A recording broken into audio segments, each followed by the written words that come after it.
Le Grand Oral, l'émission des élites. Le Grand Oral, l'émission des élites.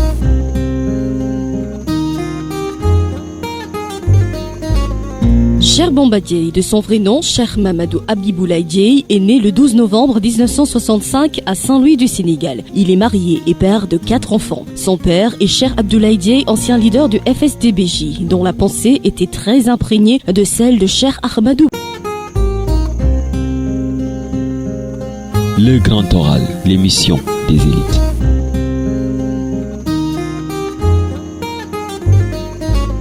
Cheikh Bamba Dièye, de son vrai nom, Cheikh Mamadou Habiboulaye Dièye, est né le 12 novembre 1965 à Saint-Louis du Sénégal. Il est marié et père de 4 enfants. Son père est Cheikh Abdoulaye Dièye, ancien leader du FSDBJ, dont la pensée était très imprégnée de celle de Cheikh Ahmadou Bamba. Cheikh Bamba Dièye a fait ses études secondaires au lycée technique André Pétavin de Saint-Louis. Il est ingénieur des travaux publics, spécialiste des questions de transport. Il a de bonnes connaissances en matière d'urbanisme et d'environnement. Il est aussi spécialiste des changements climatiques.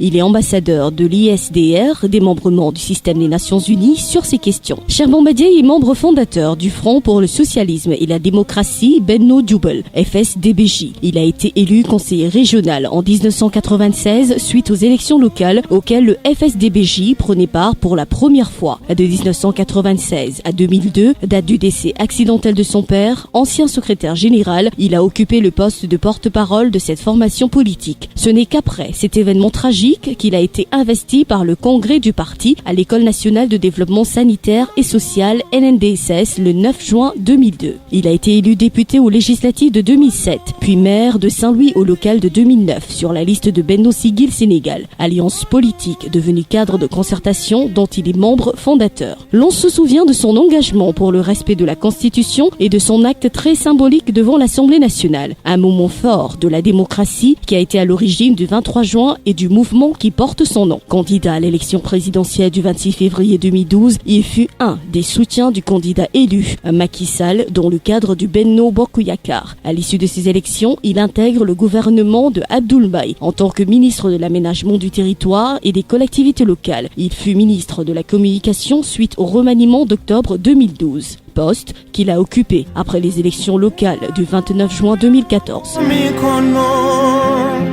Bonjour auditeurs et auditrices de la radio Femme FM, la radio des femmes, des enfants et de la musique. Bienvenue dans votre émission Le Grand Oral. Le Grand Oral a l'honneur aujourd'hui de recevoir M.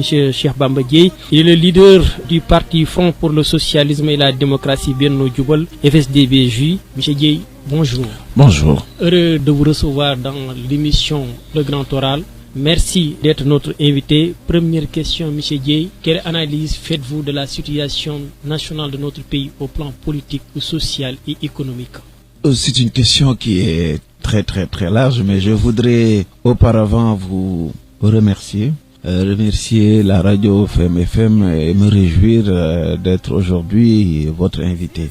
Je voudrais simplement dire que pour le cas du Sénégal, si on devrait essayer de faire ce difficile exercice que vous me demandez de résumer la situation générale de notre pays, je voulais rappeler simplement que cela fait déjà 56 ans que nous avons été indépendants. Si l'on se rappelle que au même moment, en 1960, il y avait nombre de pays qui étaient dans la même situation économique et sociale que le Sénégal et qui, 56 ans après, aujourd'hui, figurent dans le peloton de tête des nations en termes de développement, en termes d'industrialisation, en termes de management de qualité, alors que le Sénégal, aujourd'hui, figure bien malheureusement dans le peloton de derrière en termes de sous-développement, de pauvreté.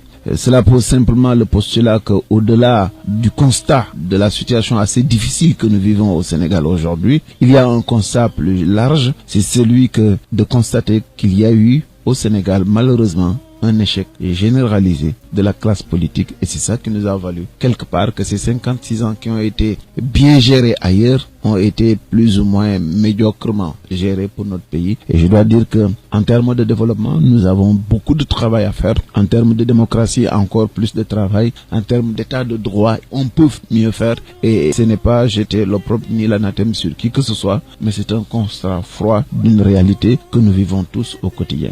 Quand vous parlez de classe politique, vous en faites partie ou est-ce que vous avez failli, vous, en tant que politique? Ben évidemment, quand je parle d'échec de 1960 à maintenant, c'est tout le personnel politique qui s'est engagé et qui se meut dans cet espace politique. Je crois que au fronton de nos partis, il est inscrit que nous créons nos formations politiques pour, au-delà de concourir au suffrage, d'aider le Sénégal à accéder au mieux-être, d'aider les citoyens à être dans des situations où le pouvoir d'achat sera fortifié, renforcé, où chaque citoyen qui sera invité dans les milieux de l'emploi devra trouver un emploi décent et gratifiant. Si nous peinons à réaliser cela, c'est un échec global qui ne laisse personne indifférent. Certainement, on aura une responsabilité beaucoup plus grande que d'autres, mais ça ne sert à rien aujourd'hui de se voiler la face. La classe politique sénégalaise doit se réorganiser, doit se poser les bonnes questions, et moi y compris, pour qu'ensemble nous nous focalisons cette fois-ci sur ce qui doit être l'action essentielle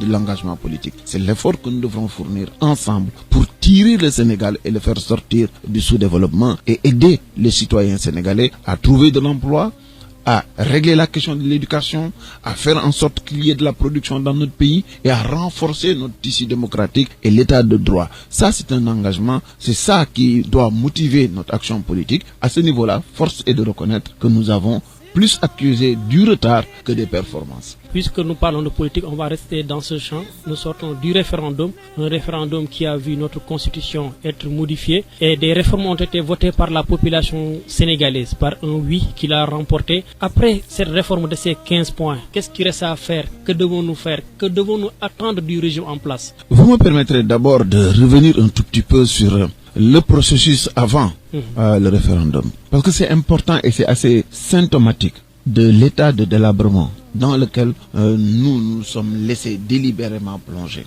Et je voudrais, pour les Sénégalais qui nous écoutent, rappeler que les fondements de la réforme constitutionnelle, de mon point de vue, en tant que citoyen, en tant que leader et en tant que quelqu'un qui est capable d'influencer les Sénégalais, je dois dire qu'il ne faut jamais qu'on perde de vue. On nous a amené vers une réforme constitutionnelle sur la base simple que le président de la République avait eu un engagement vis-à-vis de la nation sénégalaise.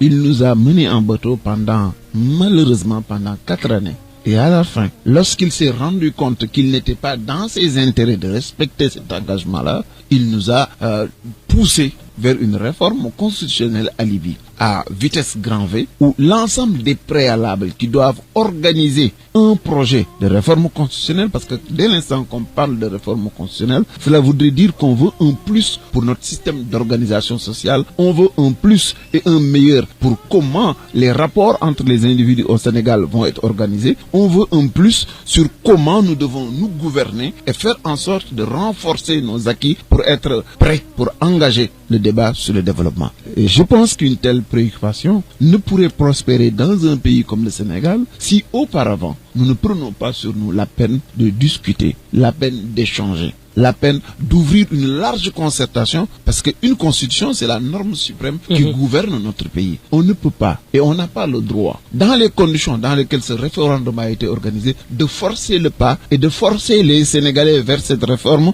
alibi qui n'a d'autre vocation que d'aider un président de la République à sortir une épine du pied, une épine que personne ne lui a fourrée au pied, mais qu'il s'est lui-même mis dans les pieds. Et c'est cela qui a été dommage. Et le résultat qui en est suivi nous montre le danger qu'il peut y avoir d'accepter des réformes, que des réformes au Sénégal soient organisées dans cette direction-là. Je pense qu'aujourd'hui, même si le oui l'a remporté, mais dans quelles conditions ce oui l'a remporté? Il y a eu, malheureusement, et nous le regrettons, 60% d'abstention. Et dans le reste qui ont voté, dans les 40% qui ont voté, le oui et le non se sont partagés le reste des voix. Est-ce qu'il est acceptable pour une démocratie comme la nôtre qu'une constitution qui est la norme suprême puisse passer dans des conditions aussi lamentables? Parce que au-delà de l'action politique, au-delà du jeu des combats politiciens, au-delà des débats partisans, il reste une question essentielle que chaque citoyen doit se poser, et plus encore les hommes politiques. Avons-nous le sentiment que nous avons travaillé pour notre pays? Avons-nous le sentiment, au sortir de ce référendum, que nous avons renforcé l'état de droit? Avons-nous le sentiment que nous avons pris sur nous toutes les mesures qu'il fallait pour pour pouvoir aider le Sénégal à être dans les meilleures conditions pour avoir la meilleure constitution, celle-là qui aura fait l'objet de partage et qui nous aidera à avancer le plus loin. Il y a encore d'autres leçons. Si vous le voulez, on pourrait y rentrer. J'attendrai vos questions sur la question quels sont les enseignements que nous tirons de ce référendum. Avant qu'on en arrive aux enseignements, et vous faites partie de ces personnes qui pensent que Macky Sall ne devrait pas suivre l'avis du Conseil constitutionnel. Mais vous savez, aujourd'hui, la réalité, c'est quoi? Qu'est-ce que le Conseil constitutionnel venait faire dans cette affaire-là? Rien du tout. Parce que si vous mettez à côté le Conseil constitutionnel, sa saisine et tout ce qui en a suivi, et que nous replongeons la situation sur un homme qui s'est engagé devant sa nation à dire que j'ai réduit mon mandat, cette personne-là a la possibilité, le moment venu, de démissionner. Donc on n'a pas besoin du Conseil constitutionnel. Si l'année prochaine il démissionne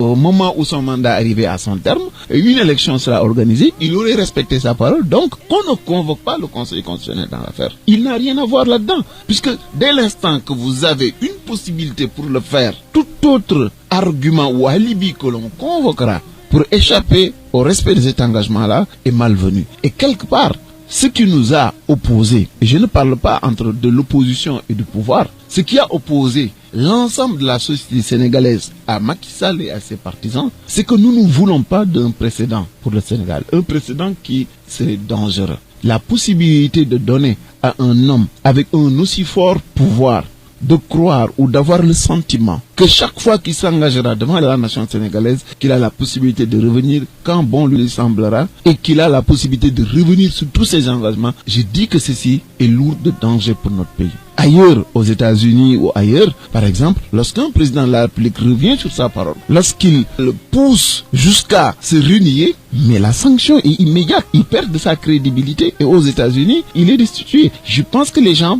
font ce préalable-là, non pas dans le sens du jeu politique, mais parce qu'ils ont le sentiment que si vous faites sauter ce verrou, si vous donnez la liberté à un homme politique, de quelque bord qu'il soit, de pouvoir revenir sur sa parole, vous mettez tout le monde en danger. Mais est-ce qu'il y a des points positifs dans cette réforme? Vous savez, aujourd'hui, on peut engager avec vous la question sur le sens profond de la réforme. Nous l'avons refusé, nous qui étions dans le camp du non, parce qu'on ne peut pas amener les Sénégalais dans une discussion dont les bases sont faussées.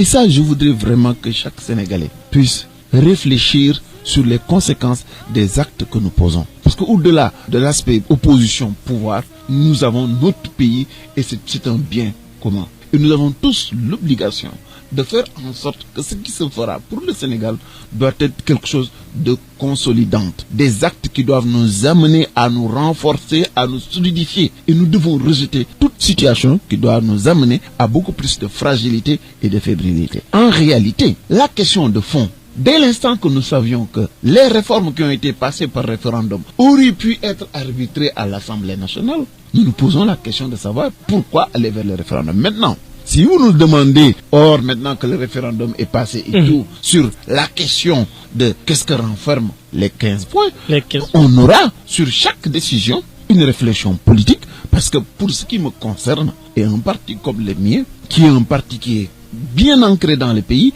et qui est porteur de grandes idées pour notre pays, je dirais que sur chaque point, nous avons notre point de vue. Pour la bonne et simple raison, je vous rappelle que ce qui nous a amené à sortir de la société civile pour devenir un parti politique, c'est le fait que, à l'époque, en 95, 96, il n'était pas permis aux candidatures indépendantes de participer aux élections locales. Donc, il y a des questions qui sont sous-jacentes, latentes dans notre dispositif et que toutes les formations politiques sont au même niveau. Je rappelle que c'est sous Abdou Diouf qu'on posait la question de savoir quel statut pour l'opposition et comment traiter la position de l'opposition à l'Assemblée nationale. Donc, ce ne sont pas des questions nouvelles. Et c'est la raison pour laquelle il est important que les Sénégalais sachent que ce qui n'est pas bon pour nous autres Sénégalais, c'est lorsque nous agissons pour le compte du Sénégal. Il faut que nous ayons souvent à l'esprit que ce que nous faisons, nous ne devrons absolument pas le faire uniquement et exclusivement dans le sens de nos intérêts partisans. Mais qu'on pose les questions comme elles se doivent et qu'on les met dans les conditions pour qu'elles puissent être appréciées et bonifiées par tout le monde. Parce que plus de démocratie, plus de droits ou plus de nouveaux droits, c'est quelque chose qui ne peut que renforcer notre pays, renforcer l'état de droit et renforcer tout le monde. Et de ce point de vue-là, dans les conditions normales de température et de pression, personne n'aura à dire là-dessus. Maintenant que les réformes sont votées, quel enseignement faut-il en tirer? L'enseignement premier, c'est les conditions d'organisation du référendum.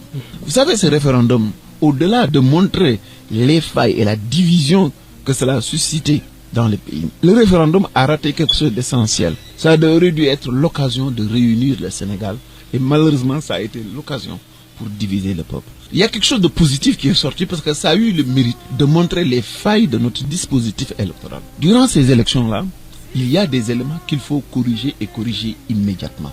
Il faudra, pour le président de la République, que plus jamais que l'on aille à des élections où on ne maîtrise pas le temps. Parce que pour le référendum, personne ne maîtrisait le délai. Personne n'était au courant de quand. Le temps de la campagne électorale a été réduit à sa plus simple expression. Et c'est mauvais parce que l'élection n'est pas le propre des partis politiques, c'est l'objet et le sujet du citoyen. Et pour que ce citoyen-là puisse se positionner, il y a des préalables. Ce que le référendum nous a montré, c'est qu'il est urgent pour tous les Sénégalais que nous procédions à la réforme, à l'audit et au toilettage du fichier électoral. Il faudrait que nous nous organisions pour que ce fichier électoral soit audité dans un espace de concertation entre le ministère de l'Intérieur, les partis politiques, la société civile et les partenaires financiers. Est-ce que vous pensez que cette concertation est toujours possible entre le pouvoir et l'opposition? On n'a pas le choix parce que ce pays n'appartient pas aux hommes politiques. Il n'appartient pas aux partis politiques. Et les Sénégalais ont besoin de tranquillité. L'argent que l'on dépense, c'est l'argent du contribuable. Et par conséquent, ce que nous faisons doit aller dans le sens de l'intérêt du contribuable. C'est la raison pour laquelle on ne peut pas se payer le luxe de ne pas avoir un toilettage du fichier électoral, premièrement. Deuxièmement, le référendum nous a montré le pouvoir de l'argent. Même dans les grandes démocraties et dans les pays fortement capitalisés, capitalistiques même comme les États-Unis, les dépenses électorales sont plafonnées et codifiées. Pour vous dire comment nous avons reculé dans notre dispositif électoral. C'était pas le cas au Sénégal. Non, c'était pas le cas justement pour le référendum. Et c'est un dangereux précédent. Vous avez vu l'immense pouvoir que l'argent peut avoir dans un système d'extrême pauvreté. Si le législateur a pensé qu'il fallait, pour les élections législatives et présidentielles, fournir pour chaque candidat sur les comptes du contribuable des prospectus pour sa profession de foi, des affiches pour les candidats, c'est parce qu'il avait le souci d'équilibrer le débat.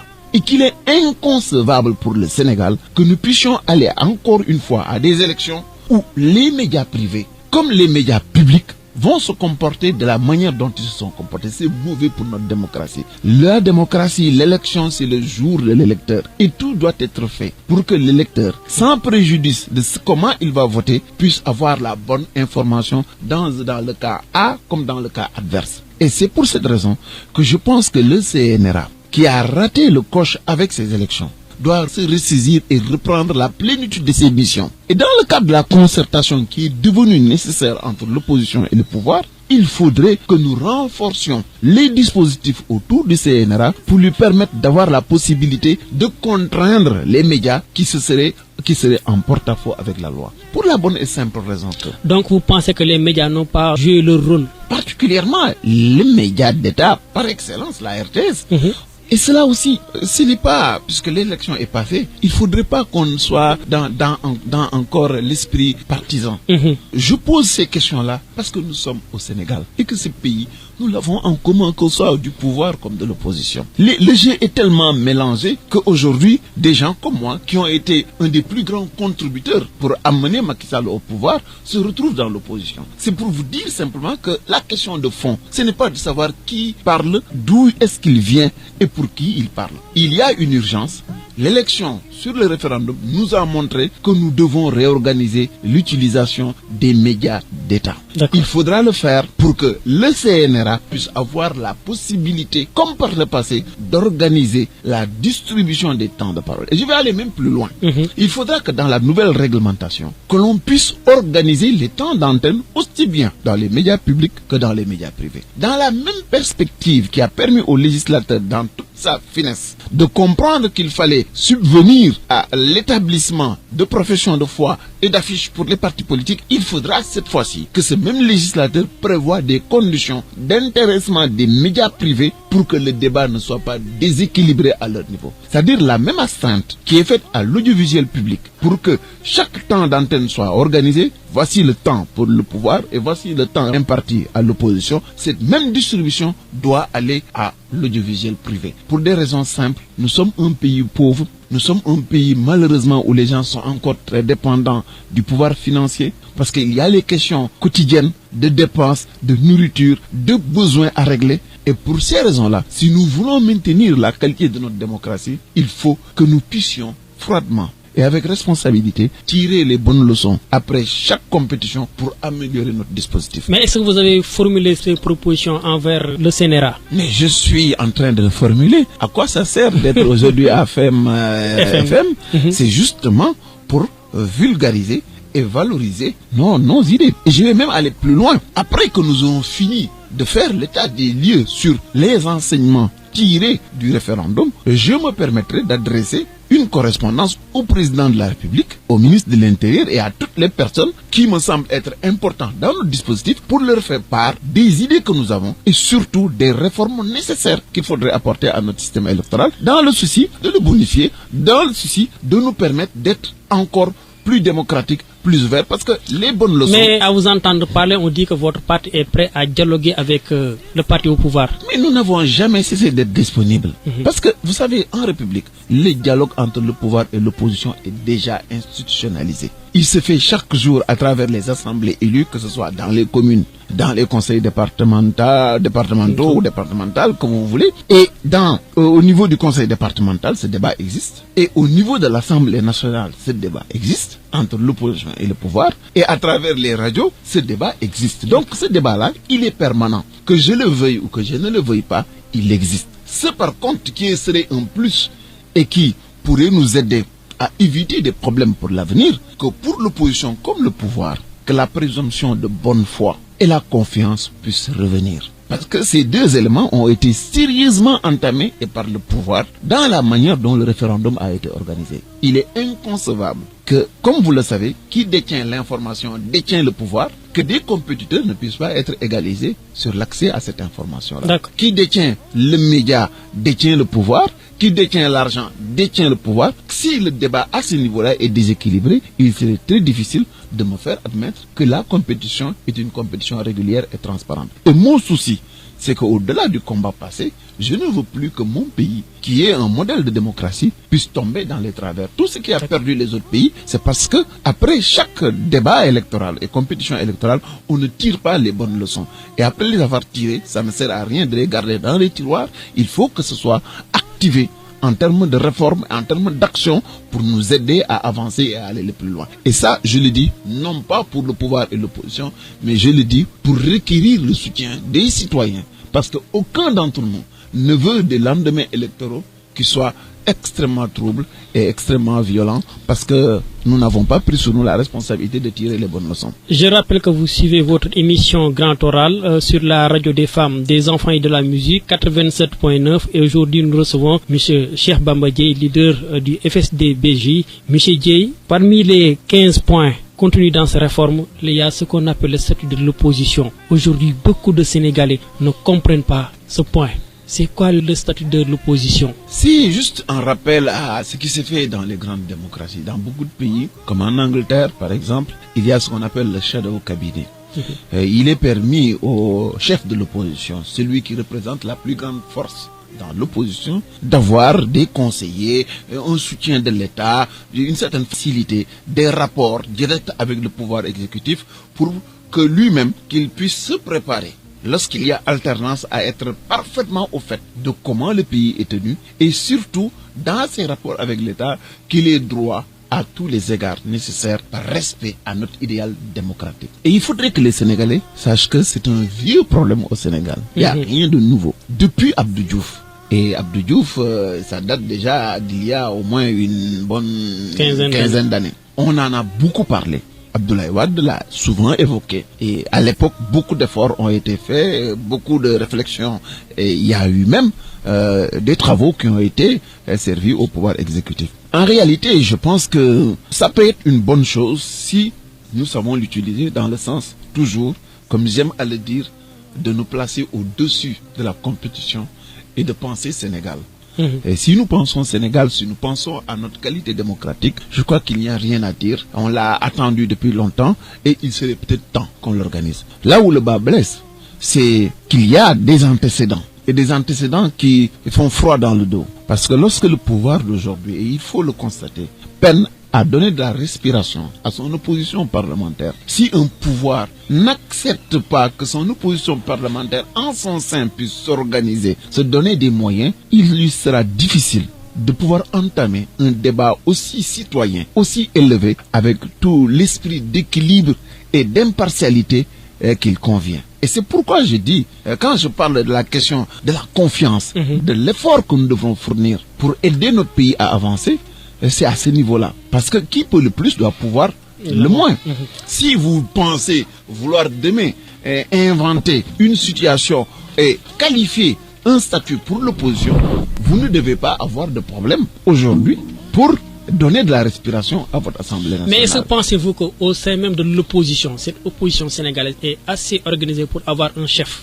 Non, la question n'est même pas, c'est une mauvaise idée que de penser trouver une sorte, ça ce n'est pas un chef, c'est une chefferie que vous, et cela est mathématiquement impossible.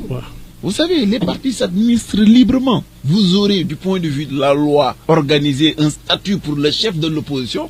Vous ne ferez pas que les autres partis de l'opposition deviennent ses affidés ou ses sourds. C'est impossible. Donc, il faut dépassionner ce débat. Le pouvoir ne peut jamais et ne pourra jamais avoir la possibilité de hiérarchiser les partis politiques. Parce que on adhère à une formation politique personnellement et en toute liberté. Mais qui peut porter ce statut alors? Non, vous savez, nous sommes dans un pays organisé. Un statut de l'opposition sera voté par l'Assemblée nationale et consacré dans les règles qu'il faut. Il y aura des critères pour dire que telle ou telle personne ou telle formation politique sera, ou son chef sera le chef de l'opposition. Et c'est purement dans l'idée de la démocratie.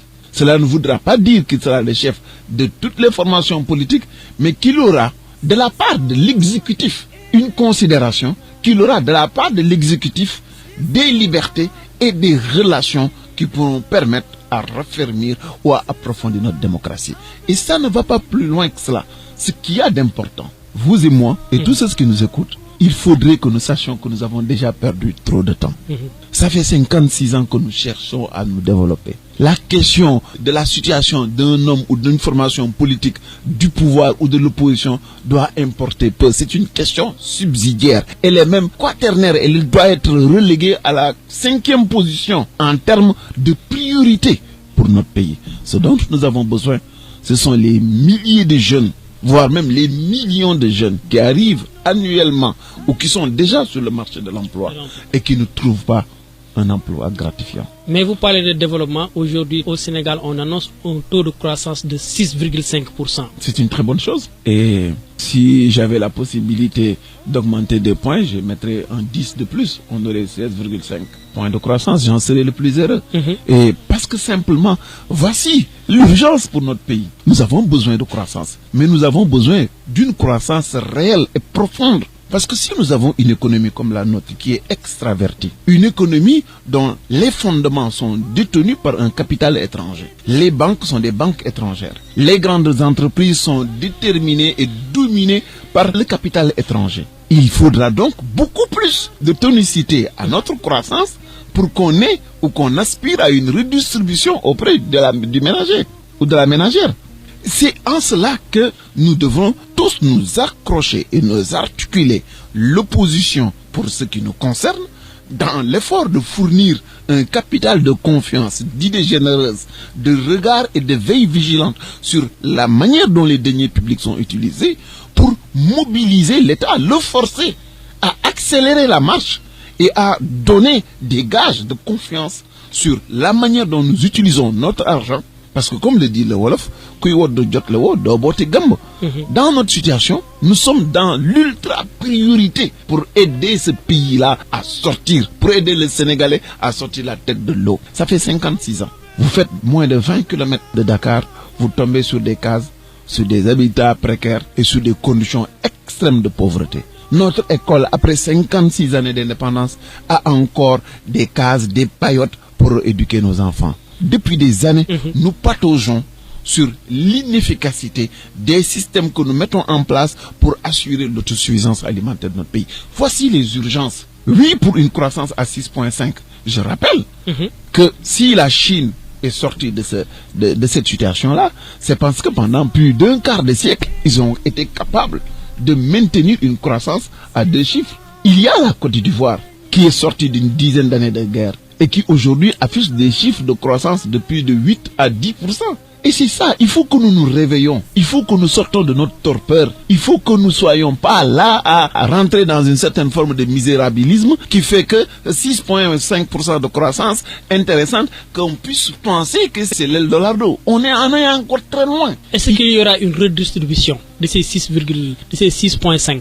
Aujourd'hui, d'abord, il faut constater le premier point que j'ai souligné, le fait que nous ayons une économie extravertie. Donc, ceux qui vont en priorité profiter de la croissance, ce ne sera pas les ménages sénégalaises, mais c'est tant mieux que nous ayons 6,5 de croissance. Encore que cette croissance-là va être pondérée par le taux d'accroissement de la population, qui est de l'ordre de 3%. Donc, ce qui veut dire que sur tes 6,5 de croissance, vous avez que 3,5 maintenant points de croissance. Et si ces 3,5 points de croissance, il faudra les pondérer avec l'inflation. Et si vous les pondérez maintenant avec le fait que ceux qui vont tirer le maximum de profit, ce ne sera pas les populations, vous vous rendez compte de l'immensité de l'effort que nous devrons fournir pour aller encore de l'avant. Il faudra que nous réorientons notre économie, que nous réorientons notre investissement. Et dans les jours à venir, je me suis permis, avec les cadres de mon parti, de faire que chaque mois, de sortir de grandes réflexions sur comment nous devrons apprendre à nous réorganiser pour que les vraies priorités en matière d'éducation, en matière de santé, en matière d'habitat, en matière de qualité de vie, en matière de liberté, en matière de culture, d'appropriation de ce que nous sommes, de réforme territoriale, nous devrons nous organiser. Et je le ferai en toute générosité et sans parti pris pour montrer la direction dans laquelle il nous faut résolument aller, pour que nous accélérions, comme c'est le mode du jour, la cadence, comme le disent nos amis du pouvoir. Et il faudra qu'on joigne maintenant cette fois-ci à la théorie, la pratique et les actes. Au moment où on parle de croissance, certaines entreprises sénégalaises, pour ne pas dire beaucoup d'entreprises sénégalaises, sont en difficulté. Macky Sall, le chef de l'État, a annoncé l'idée de procéder à la liquidation de ces entreprises. Est-ce une bonne option? Mais oui, vous savez, un pays pauvre ne peut pas se permettre d'avoir des trous sans qu'on ne pourra jamais combler. Il faut qu'on soit focus, il faut qu'on soit pragmatique. Un président de la République, c'est d'abord un gestionnaire. C'est quelqu'un qui doit voir les équilibres macro et les équilibres internes de notre économie et surtout avoir l'œil rivé sur comment gérer au mieux et avec toute la crédibilité qui soit, la transparence qui soit, pour que les ressources de la République puissent être utilisées exclusivement en direction des priorités. Il n'est pas concevable pour un pays de nourrir des monstres qui n'ont aucune rentabilité économique et qui ne sont pas pourvoyeurs d'emplois et qui contribuent à siphonner les ressources de la République. Ce n'est pas objectif. Donc vous êtes d'accord pour la liquidation de ces entreprises? Non seulement il faut carrément y mettre un terme, mais ensuite il faut qu'une réflexion en interne soit poussée pour qu'on sache quelles ont été les raisons pour lesquelles des milliards, voire même des centaines de milliards du Sénégal ont été siphonnés. Je me rappelle quand j'étais à l'Assemblée nationale, et vous vous souvenez qu'en ce moment-là, je savais vraiment me poser certaines questions, parce que c'était le rôle du député. À l'époque, lorsque le Sénégal était en partenariat avec la RAM, j'avais interpellé le ministre à l'époque pour lui dire que moi, je ne comprends pas comment est-ce qu'on peut être un pays pauvre et un pays plus pauvre que le Maroc et accepter cette forme de règlement qu'on a imposé au Sénégal dans la séparation entre le Sénégal et la RAM. C'était pas acceptable. Et quand on demande du patriotisme, quand on demande de l'engagement, C'est à ce niveau-là qu'il faut le mesurer. Je dis qu'aujourd'hui, nous ne pouvons plus. Et aucun Sénégalais ne doit accepter que quelqu'un soit payé à la fin du mois et au lieu de nous donner du résultat positif, qu'il contribue à siphonner les ressources de la République. C'est pas acceptable. Il faut y mettre un terme et à tous les niveaux. Non seulement y mettre un terme, mais il faudrait aussi que les gens apprennent à payer. Quand on est nommé à des fonctions et qu'on ne réalise pas des performances et qu'on est dans le négatif, on doit être sanctionné. Si on est dans le positif, on doit être aussi sanctionné. Et tant qu'on n'est pas dans cette dynamique-là, il n'y aura pas de développement possible et on aura toujours des goulots d'étranglement et des puits sans fond que nous ne pourrons jamais combler. Donc vous êtes en phase avec la dissolution de Sénégal Airlines? Pas seulement de Sénégal Airlines, je suis en phase avec toute dissolution de toute structure qui n'est pas viable et qui n'est pas porteur de croissance et qui n'est pas porteur de développement. Autant aussi, je suis en phase avec le fait de démettre toutes les personnes qui sont porteurs de sous-développement et qui ne sont porteurs d'aucune valeur ajoutée pour notre pays. Et ça, c'est ça la règle. Il ne saurait en être autrement. Parce que mon souci, moi, Cheikh Bamba Dièye, Sénégalais, c'est de voir mon pays émerger. Je suis fatigué. Là, du fait que pendant 56 ans, on a épuisé nos pères, nos grands-pères avec l'idée chimérique d'un développement qui ne s'est jamais réalisé. Je n'en peux plus. Et nous sommes nombreux à sentir la chose comme cela. Nous voulons que la classe politique, les citoyens de ce pays, qu'on ne peut plus accepter des préoccupations particulières, qu'on ne peut plus accepter des gesticulations autour de l'esprit partisan. Nous voulons nous réapproprier les deniers de la République et les voir être utilisés au mieux des intérêts de notre pays. L'État annonce la création d'une nouvelle compagnie aérienne, Air Sénégal SA, avec un montant de 40 milliards pour démarrer le projet, pour un objectif de 100 milliards, alors que Air Sénégal a connu un déficit de 65 milliards. Est-ce qu'il n'y a pas un paradoxe par là? Vous savez, je pense que sur la question maintenant à proprement parler des compagnies aériennes ou de la compagnie aérienne, je crois que le monde aujourd'hui fonctionne avec une dynamique et qu'il est illusoire de mon point de vue de penser qu'on va développer une compagnie, le tonifier, lui donner toute son amplitude, etc. Alors que à côté, rien ne s'oppose à ce que nous regardions autour de la sous-région. Je ne comprends pas pourquoi le Mali, le Sénégal, la Mauritanie, la Gambie, la Côte d'Ivoire, pourquoi, qu'est-ce qui les empêche de s'unir et de s'organiser autour de l'idéal qu'ils proclament tout le temps d'intégration ou de l'intégration africaine? Qu'est-ce qui les empêche? Quel est l'argument qui s'oppose aujourd'hui à la création d'une compagnie sous-régionale qui nous permet chacun d'apporter sa petite contribution, qui va faire une grosse contribution avec l'autre marché intérieur, travailler à protéger nos destinations à partir de chaque capitale, garantir une liaison forte avec les capitales du monde, nous ouvrir au reste du monde en mutualisant nos efforts. C'est ça la bonne direction. Il ne sert à rien. On a essayé une première fois avec la RAM, ça a échoué. On a essayé avec en interne, ça a échoué. Il ne faudrait pas faire de l'aventurisme. Il faut que nous soyons professionnels. Il faut que les politiques sénégalais apprennent à être de vrais leaders et pas seulement des tafaldak. Il faut que nous sachions dans quel environnement nous évoluons. Ce que nous pouvons faire individuellement, nous pourrons le faire. Si nous sachons nous oublier et oublier nos égos, il faut traiter en responsabilité avec la Mauritanie, traiter en responsabilité avec le Mali. Le Sénégal, du point de vue de son standard diplomatique, il faut que Macky Sall se fasse violence et qu'il s'élève un tout petit peu et qu'il force ses vis-à-vis, qu'il les amène dans la direction du développement global dans lequel tout le monde se retrouvera. Et chacun est en train de développer sa compagnie Rikiki, on dit Air Ivoire à gauche, Mauritania Airlines ou Mali Airlines, de petites structures qui n'ont aucune viabilité, qui n'arrivent même pas à assurer une intégration réelle de leur propre territoire. Je crois que c'est ça qu'il faut critiquer et qu'il faut refuser. Il faut que nous envisageons des rassemblements qui vont nous amener à nous projeter plus loin et à ne pas répéter les erreurs avec Air Afrique où nous avons accepté et laissé la métropole torpiller cette compagnie, où nous avons accepté laisser les États et la Gabégie torpiller cette belle machine intégrationniste. Le projet est déjà lancé. Pensez-vous qu'il est viable? Mais je ne peux qu'aujourd'hui leur accorder la présomption de bonne foi, de souhaiter. Parce que je suis au Sénégal, moi je suis fatigué de voir l'argent du pays être perdu à gauche et à droite. Je souhaite que cette affaire-là réussisse. Je prie pour que, au moins, pour une fois, qu'on ait le souci de ne pas nous amener dans du gaspillage et dans la gabégie.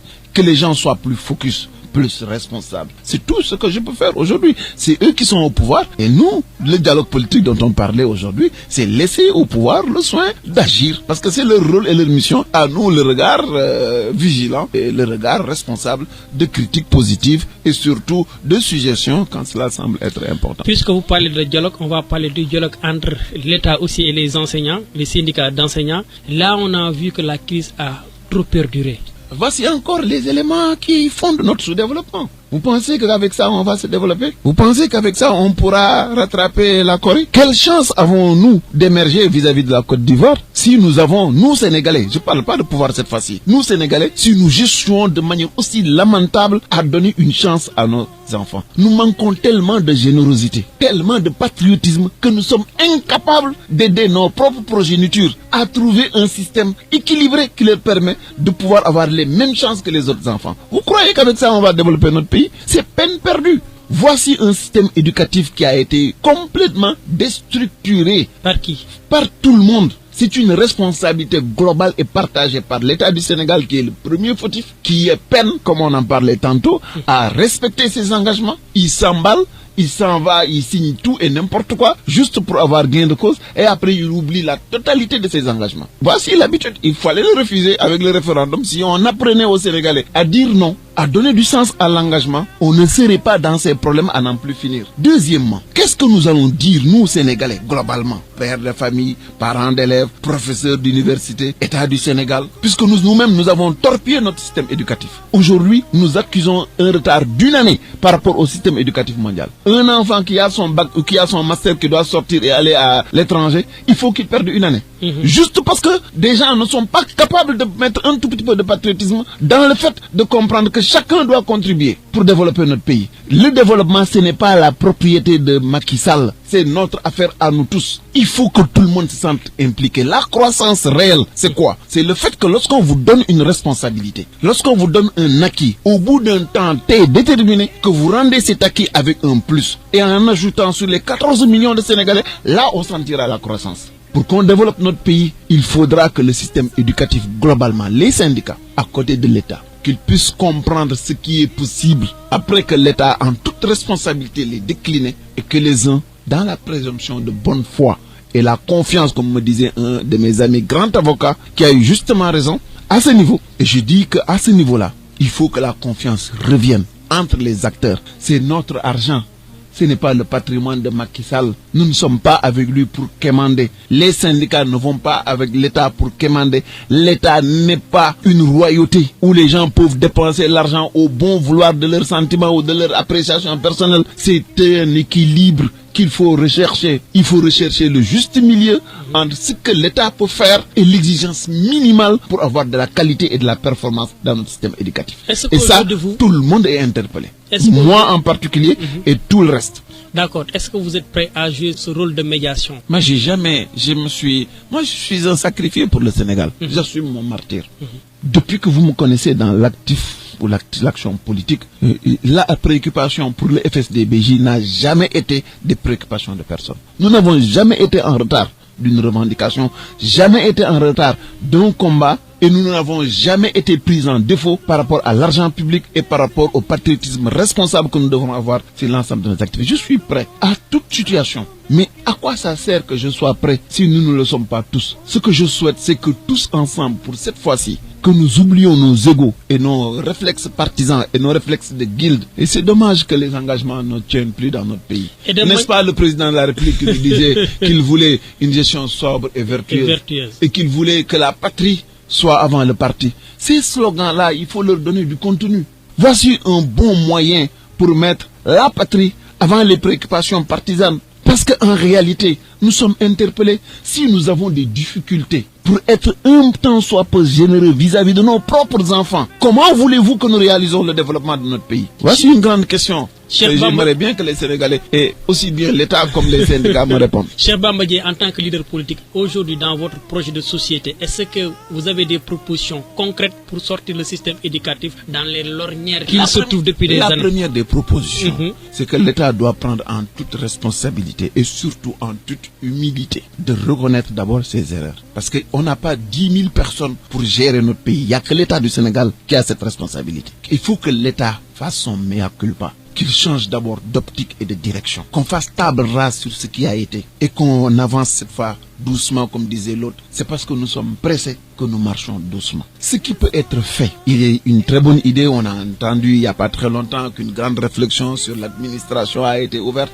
Tant mieux. Mais cette réflexion doit aboutir à l'équilibre nécessaire sur la fonction publique. On ne peut pas, quand il s'agit de l'argent public où nous sommes tous égaux en droit là-dessus, voir certains avoir moins de mérite et être payés 2 fois ou 3 fois plus. C'est cela qu'il faut corriger d'abord. Mais pour le corriger, ce n'est pas une réflexion ou une négociation sectorielle avec un secteur déterminé, mais c'est une réflexion globale sur la fonction publique. Et il faut qu'on ait le courage. Et c'est ce que je reprochais au président de la République. Il faut qu'il accepte son martyre. Il a été élu dans des conditions particulières, né après les indépendances, avec un combat extraordinaire. Les gens se sont sacrifiés. On a perdu 15 Sénégalais pour la rupture. Il faut qu'il accepte son martyre. Il ne peut pas avoir pour rendu de gérer ce pays comme Senghor l'a géré. Ce serait un échec lamentable. Il ne peut pas gérer ce pays comme Abdou Diouf l'a géré. Ce serait un échec lamentable. Il n'a pas le droit de gérer ce pays comme Abdoulaye Wade l'a géré parce que ce serait un échec lamentable. Autre situation que nous vivons, c'est le problème avec la Gambie. La Transgambienne est fermée depuis des semaines. 4 de nos fonctionnaires ont été arrêtés. Aujourd'hui, on nous apprend qu'ils ont été libérés jeudi dernier. Aujourd'hui, quel est le problème? Est-ce que c'est la diplomatie sénégalaise qui a failli à sa mission? Vous me permettrez encore une fois de poser un premier postulat. Un État responsable, dans ses relations avec les autres États, doit se donner les moyens pour ne laisser à son vis-à-vis aucune possibilité, je dis bien aucune possibilité de pouvoir le contraindre du point de vue économique, du point de vue de sa sécurité et du point de vue politique. Un échec lamentable de tout notre système politique de 1960 à maintenant. Si nous avons encore des difficultés à joindre ou à interconnecter la région sud avec le reste de notre pays, c'est un échec global pour nous tous. Et de ce point de vue-là, il y a toute affaire cessante à nous organiser pour rendre praticable et rendre connecté et interconnecté toutes les parties du Sénégal. Il est inconcevable qu'on puisse avoir que 2 bateaux entre la Casamance et Dakar. Il aurait dû être nécessaire que chaque jour qu'on puisse avoir 4 allées et 4 retours. Et je ne parle pas de la connexion par voie ferrée. Je ne parle pas de la connexion autoroutière. Je ne parle pas de la connexion par voie aérienne. C'est ça la générosité que nous manquons dans notre pays. C'est que les hommes politiques, malheureusement, et beaucoup d'entre nous, ils n'ont de préoccupation que pour leur ventre, leurs partisans et leurs petites lidouées. Parce que la fonction de gérer un pays sous-développé, ça demande de la chaleur, ça demande de la peine, ça demande de la souffrance. Malheureusement, nous sommes encore dans l'esprit colonial. En héritant de notre système indépendant, les gens, au lieu de se sentir sénégalais et de réfléchir pour le Sénégal, ont plutôt perpétué l'esprit colonial de comment agir pour tirer, siphonner l'ensemble des ressources publiques pour aller les injecter dans des questions particulières et non opportunes pour notre pays. La question de fond, pour revenir sur la Gambie, il y a cette question essentielle en termes de diplomatie. Et à ce niveau-là, le Sénégal a failli. Je ne parle pas de Macky Sall, je ne parle pas de son gouvernement, je parle globalement. Donc s'il y a un collectif, c'est qu'en toute urgence, faisons ce qu'il faut pour que le Sénégal soit interconnecté par air, mer et terre. Deuxièmement, dans nos relations avec la Gambie, je crois que nous manquons encore de ce que je peux avoir de savoir-faire. Vous savez, nous n'aurons rien à gagner à être dans un conflit ouvert avec la Gambie. Ça nous rapportera quoi? Nos priorités ne sont pas là-bas. Nous devons plutôt aider ce pays, aider ses populations et son président. Quelle que soit par ailleurs sa condition, sa manière de voir, ça ne nous intéresse pas. Ce qui nous intéresse, c'est que nous n'avons pas de temps à perdre dans des conflits inutiles. Et de ce point de vue-là, moi je vois un danger encore plus grand. Vous savez, à l'échelle internationale, on voit de plus en plus une certaine forme de mise au banc de la Gambie. De la Gambie. Et c'est cela. Et j'ai l'impression que le Sénégal ne travaille pas à refuser ce phénomène-là. Parce que si la Gambie persiste et s'enfonce dans une certaine forme d'être hors de la communauté internationale, cet État-là Parce que s'il n'a plus de ressources financières, s'il n'est plus dans le système financier international, s'il n'a plus de relations diplomatiques, mais qui voulez-vous qui va remplacer ce vide qu'on va créer? Mais ce sont les narcotrafiquants. Ce sera le djihadisme ou le terrorisme international. Mais il faut réfléchir, bon Dieu, de bon sens. Donc, si on ne règle pas ce problème... Savez, le vrai danger, c'est de voir la Gambie dans une instabilité. C'est comme si tu mettais une bombe à l'île dans ton ventre. Mais quand ça explose, tu ne seras pas épargné. La question de fond, c'est que nous ne pouvons pas. Tout ce qui se fait en Gambie nous intéresse. Tout ce qui se fait en Gambie est une priorité pour le Sénégal. La sécurité de la Gambie est la sécurité du Sénégal. La paix en Gambie est la paix du Sénégal. Les bonnes relations en Gambie, ce sont tout cela qui seront profitables à notre pays. Et je pense que si nous sommes responsables, si nous savons faire de la prospective, si nous savons avoir la capacité de prévenir les situations à venir, nous devrons comprendre qu'aujourd'hui, nous devrons encore retravailler cette situation, y mettre un peu plus de rigueur. D'abord, éviter que la Gambie puisse avoir un quelconque pouvoir de contrainte sur le Sénégal, et j'ai donné les solutions qu'il faut. Et deuxièmement, travailler à la réintégration de la Gambie dans la communauté internationale en y jouant le rôle qu'un État moderne doit jouer, et c'est cela notre intérêt. Alors, puisque vous l'avez évoqué, cette question du terrorisme, alors on a vu que le Mali, Burkina Faso, la Côte d'Ivoire ont été attaqués et le Sénégal apparemment est devenu une cible pour les djihadistes. Cette question-là, comment on était arrivé à être cette cible-là de ces djihadistes, nous, pays de paix? Nous ne sommes pas un pays de paix, et il ne faut pas se faire d'illusions. Nous sommes un pays qui joue dans le concert des nations en ayant des intérêts à défendre. Et il faut reconnaître que nous sommes aussi dépendants de la vision diplomatique de nos dirigeants et de la perception que le climat international peut avoir par rapport et vis-à-vis du Sénégal. Vous savez, chaque acte que vous posez en diplomatie, cet acte-là, vous est retourné en amitié ou en animosité. Et il ne faut pas se voiler la face. Le Sénégal est dans la ligne de mire du djihadisme international pour plusieurs raisons. Et peut-être pour des raisons inhérentes à des déficits de management de l'État et à la légèreté, par exemple, dans les prises de position. Par exemple, le fait de se réveiller un matin et de dire qu'on va envoyer des soldats au Yémen. Ces situations-là peuvent poser problème. Et deuxièmement, dans le souci que nous avons de comprendre que le terrorisme menace notre sous-région et nous ne sommes pas totalement éloignés de ce phénomène-là, le Sénégal doit comprendre, et ça, l'État du Sénégal l'a compris, c'est pourquoi nous sommes intervenus au Mali, pour apporter notre contribution, parce que nous savons que le feu qui couvre là-bas peut nous atteindre. Et c'est cette responsabilité collective qu'il faut avoir. Sur la question du terrorisme, je pense que c'est devenu une réalité, parce que plus c'est l'ère des conflits asymétriques, où il ne s'agit plus de voir deux armées se confronter. Tu vas voir une toute puissance comme les États-Unis courber les Chines, parce qu'ils ont été attaqués par 2 ou 3 téméraires intégristes. Et ces rapports-là modifient les rapports de sécurité, modifient la perception de la sécurité et comment il faut assurer la sécurité. Aujourd'hui, être fort, ce n'est pas nécessairement avoir une puissance militaire extraordinaire, c'est surtout avoir un système d'information, de renseignement et un système de prévision qui est suffisamment efficace pour prévenir, endiguer et surtout se donner les moyens d'intervenir en toute situation. Je pense qu'à ce niveau-là, le Sénégal et le gouvernement du Sénégal certainement ont pris l'exacte mesure de leur responsabilité et du danger qui est encouru, et j'espère qu'ils font ce qu'il faut pour nous donner cette capacité de résilience. Deuxièmement aussi, la réalité de ce qui s'est passé au Mali, on croyait qu'elle était réservée au Mali exclusivement. Le Burkina a eu sa dose, la Côte d'Ivoire a eu sa dose. Donc aujourd'hui, il faut être vraiment sur ses gardes et à tous les instants. Et de ce point de vue-là, je le rappelle, je l'ai déjà dit, sur cette question-là, il serait dommage qu'on ait plusieurs sons de cloche. Il serait préjudiciable au Sénégal, et je pèse bien mes mots, qu'on s'aventure à diviser le pays sur cette question. C'est des questions qui sont extrêmement sensibles. Laissons à l'État et prions et demandons-leur de renforcer leur dispositif et d'être au taquet sur cette question-là pour que nous puissions réagir. Parce que la véritable force qui nous aidera à surmonter cela, ce sera dans la cohésion nationale, dans le souci que nous aurons de réunir les Sénégalais autour de l'essentiel et de ne pas laisser des franges de la société servir de base arrière à cet intégrisme-là. Ce serait dommage parce qu'on n'a pas déjà les moyens en paix d'assurer notre développement dans des situations de conflit. Je vous laisse imaginer ce que sera ou ce que ça pourra être. Malheureusement, le temps qui nous a été imparti est presque fini, mais nous allons aborder une toute dernière question. Ce sont les législatives de 2017. votre parti, comment il compte y participer? Vous savez, c'est le FSDBJ qui m'a formé, et c'est une très grande formation politique.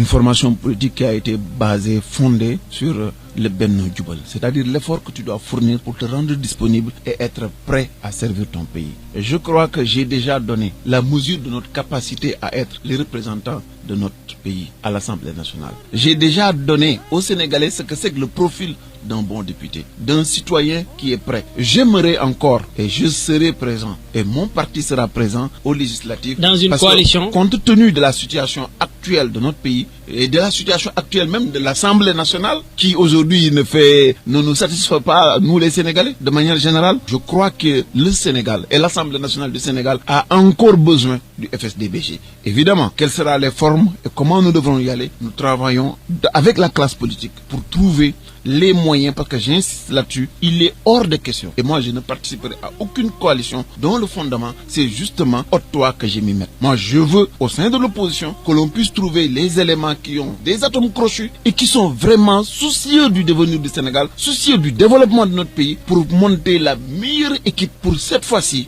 Véritablement, comme le temps est tellement précieux et que nous en avons perdu 56 ans, et qu'on soit vraiment focus sur ce qu'il faudrait faire. Et l'Assemblée nationale est un des premiers paliers. Et je souhaiterais, le moment venu, que les Sénégalais se souviennent du FSDBJ et surtout de la coalition que nous pourrons monter, qui aura pour vocation certainement d'être vraiment l'alter ego, une véritable alternance et une véritable force de proposition, une véritable force de gouvernance qui va nous aider d'aller le plus loin possible. Quel est votre message envers le peuple sénégalais pour terminer cette émission? Le peuple sénégalais, je leur dirais simplement qu'une démocratie, c'est pas seulement le jeu des partis politiques. Une démocratie réelle, elle l'est par la force de ses citoyens. Il faut que les Sénégalais arrêtent de se laisser attirer par le jeu et le mauvais jeu de nous autres, les politiques. Parce que c'est eux qui seront demain les véritables profiteurs ou les responsables des dérives comme des bons actes que nous allons poser. Plus d'engagement et qu'on arrête de dire que man kudul gagné duma andangom parce que qui gagne ken khamuko. Il faut que les Sénégalais apprennent à faire confiance à ceux-là qui les méritent. Il faut que les Sénégalais apprennent à donner une chance à des Sénégalais qui n'ont pas de complexe à vivre avec les moyens qu'ils sont. Des gens comme Cheikh Bamba Dièye, ils ne sont pas riches, mais ils ont cette liberté de vivre exactement comme ils sont et de défendre les valeurs auxquelles ils croient. Et pour ces valeurs-là, je pense que la meilleure manière de nous soutenir, c'est de nous apporter un soutien électoral qui demain pourra servir de contrepoids à toutes les formes de dérive. C'était votre émission Grand Oral. Nous avons l'honneur et l'immense plaisir de recevoir M. Cheikh Bamba Dièye, leader et membre fondateur du Front pour le socialisme et la démocratie Benno Djubal FSDBJ. Grand Oral revient samedi prochain pour un nouveau numéro. Merci à vous. Le Grand Oral, l'émission des élites.